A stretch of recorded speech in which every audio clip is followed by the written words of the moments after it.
Hello welcome back my YouTube channel साथीहरू। फेरि पनि हामी चाहिँ नयाँ भिडियो लिएर आइसकेको छ। मम्मी छोरा को अरे हामी? हजुर को अरे हामी? अनि म को हो? मम्मी हो। ए अनि हामी चाहिँ माम पकाउनु लाग्यो। हेर्दै गर्नु होला है त। चामल हाल्दैछु है साथीहरू। यहाँ 2-3 कप कति हाल्नुले यति होला 2 कप 4 कप। म चाहिँ फाइनली धुँदैछु साथीहरू। पानी सार्नु गाह्रो भयो मलाई जारबाट उयो गर्दैछु कि धुन्छु यसलाई मजाले। तपाईँहरू सन्चै हुनुहुन्छ होला, म पनि सन्चै छु एकदमै भन्न चाहन्छु साथीहरू है। यस्तै छ हाम्रो काम गर्ने ठाउँको उयो चाहिँ। यो आलु धोएर पनि काटिसकेँ। अब आलुसँग के पकाउने भन्दाखेरि चाहिँ फर्सीको मुन्टा मैले घरमै केलाइवरी धोइवरी लिएर आएको क्या रुममै। अनि छोरा चाहिँ फोन बिना हुँदैन, पापा खाँदैछ, छोरी चाहिँ ऊ पर सुतिरहेको छ। अनि म चाहिँ भात बसाइसकेँ। आएर हतार हतार भाँडासाँडा माझेर होइन, अनि भात उयो गरेर घाममा टुक्राएर निकालिदिन्छ। हजुर क्याटिनेन त कति बल्यो प्लास्टिक पनि मैले मुन्टा लिएर आएँ है साथीहरू। अब यो मुन्टा चाहिँ यता दिदीले लाग्यो चाहिँ मैले केलाएँ होइन लिएको साथीहरू। फर्सीको मुन्टा अनि आलु। अब यो दुईटालाई पकाउँछु मिसाएर है। लुल्लु धुवाइ निस्किसकेको छ। म त बाहिर निस्किएको थिएँ नि त तेल हालिराखेर। अनि मैले चाहिँ यो काटेँ खोर्सानी चाहिँ एउटा मात्रै काटेको छैन, कति लामो छ, नानी छ नि त सानो। अनि खोर्सानीहरू के हाल्थेँ ल। हेर्नु त आमा धेर खारेर धुवाइ निस्केको साथीहरू। कति एउटै भिडियो देखाउँछ भनेर नसोच्नु, एउटै भिडियो नबनाएर पनि होइन साथीहरू। जाने ठाउँ पनि हुँदैन नि त कहीँ। अनि अब कामतिर हुनुपर्छ त्यस्तै हो। अब बुढालाई अलिअलि प्रयोग गर्नु पर्यो होइन। बुढाले कति दुःख गरिरहेको हुन्छ, त्यो पनि त हेर्नु पर्यो नि त साथीहरू। अनि मेरो युट्युब च्यानलको नाम चाहिँ दिपकला राई छ होला साथीहरू। फर्स्ट गरेर सब्सक्राइब गर्नु होला भन्न चाहन्छु। अनि मेरो भिडियोलाई चाहिँ स्किप नगर्नु होला चाहन्छु। म आलु हाल्छु अनि के जस्तो लाग्छ होइन लाइक कमेन्ट सेयर गर्नु नबिर्सनु होला है त साथीहरू। खोर्सानी छ अरे बेसर हाल्नु त धेरै हुन्छ कि साथीहरू। म चाहिँ एकचोटि पाकेपछि देखाउँछु ल। झ्याउ पनि भयो नानीले गर्दा होइन। अनि के अरे भिडियो पनि लामो हुन्छ नि त। एकचोटि पाकेपछि देखाउँछु ल। फाइनली साथीहरू मेरो तरकारी चाहिँ पाकेर यस्तो भएको छ है। मुन्टा र आलुमा हल्का झोल हालेको यस्तो भएको छ। हेर्नु नि तन्किया लाउँदा उयो नभएर होला। आई चाहिँ झोल झोल निकालेको मात्रै रस मात्रै, दाल छैन नि त। अनि अरू खाँदैन, अनि रस मात्रै गर्दैछ है साथीहरू। मजाले यहाँ काम गर्छ अरे। माटो खेल्नु पायो भने त के चाहियो? सानो के गरेको रे बेबी? यता हेर न के गरेको रे? के काम हो यो? बाउको काम? तिमी घर बनाएको हो त?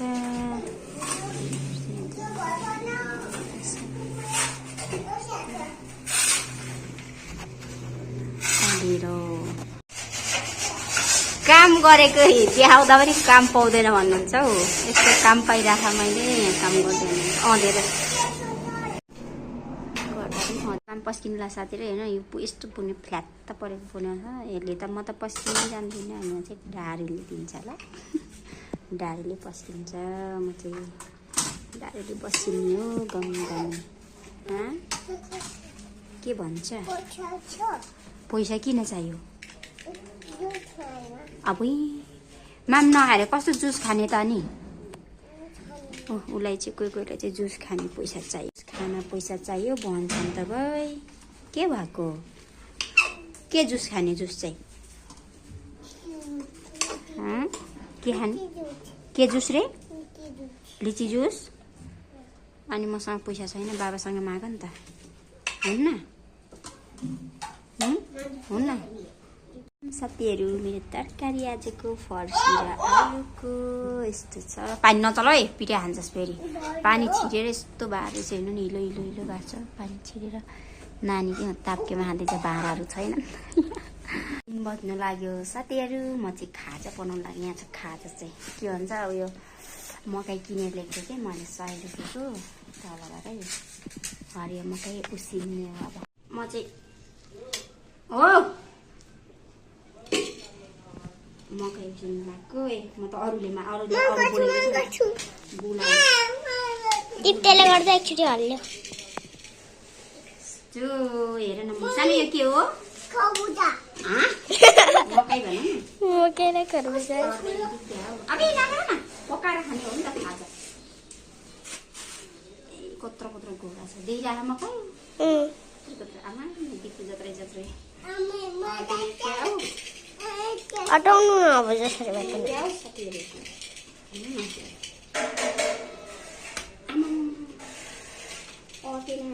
भयो उयो म चाहिँ नुन पनि हाल्दैछु। हल्का नुन हाल्दा मिठो हुन्छ क्या उसिनेको लागि। भयो पानी नहाल न, हेरि पानी हाल्छ भन्छ होइन। कसले खानु भएको छ यसरी उसिनेर होइन। मलाई यसरी मिलाएर हालिदिएको मेरो चाहिँ फेभरेटै हो हरियो मकै। कसलाई मनपर्छ भनिदिनु होला। मलाई चाहिँ पसाइल राम्रो साथीहरू। यो पो भयो त मकै पनि उसिनेको छु। अनि यो पनि यो चाहिँ स्लिप ल्याइदिनु भएको। के दिनु तिमीलाई? अनि ह्यान्डिउ छ। हेर्नु न के खाएको बाबा? आज त खाजा कति धेरै हो हाम्रो त।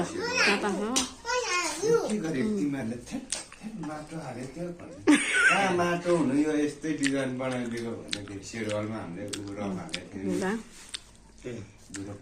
चिउरा पाउँछ, चिउरा चाहिँ नखाने। केमा साइना भाइ? यस्तै हो पा। के पुग्यो? खाऊ न, खाऊ। स्याबास।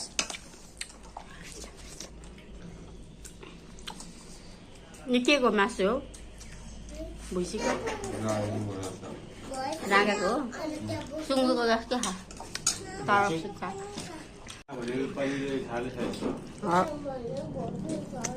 म सबै राँगा भुइँसी नै भन्छु सबैलाई। भुइँसीकै पाराकै पो हो। कति छ? कफाली मकै मिठो छ।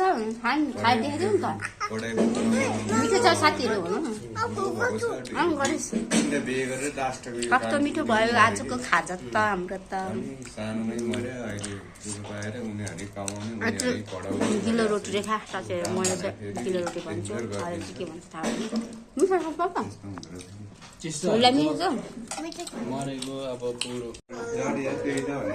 सहेला भयो 14 वर्ष त भयो होला नि अहिले। जहाँ पनि हामी साथीहरू हेर्नु न, गर्मीले पसिना यस्तो हुँदै काम गर्नुपर्छ। के गर्नु है, यस्तै छ दुखीको जिन्दगी, यस्तै छ है। अनि हरेक कुराहरू चाहिँ म देखाउन सक्दिनँ होइन, किनभने काम गर्नुपर्छ। आजको भिडियो चाहिँ मेरो यति नै। म चाहिँ अब अहिले बेलुका 5:30 भइसक्यो। अब यहाँलाई त देखाउनु पनि सक्दिनँ किनभने नानी पनि हुन्छ, ज्याउ हुन्छ नि त। अहिले नानी सुतिरहेको छ। अनि आजको मेरो भिडियो चाहिँ यति नै भन्न चाहन्छु। हस्त अर्को नयाँ भिडियोमा जानेसम्मको लागि बाई बाई।